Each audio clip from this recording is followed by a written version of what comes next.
Actually গাঁজাখুৰি কৰি থকাৰ সময় নহয়।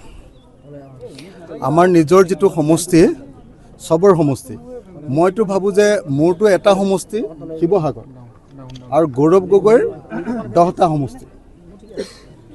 গৌৰৱ গগৈৰ 10টা সমষ্টিত বানপানী হৈছে।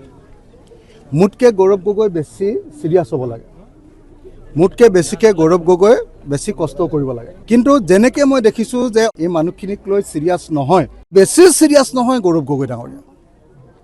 তেওঁৰ কথা বাৰ্তাবিলাক এতিয়াও সৰু ল'ৰাৰ নিচিনাকৈ কৈ আছে।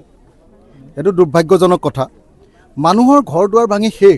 এইবিলাক ৰাজনৈতিক কটাক্ষৰ কোনো অৰ্থ নাই যদিহে মানুহে মানুহৰ দুখ বুজি নাপায়।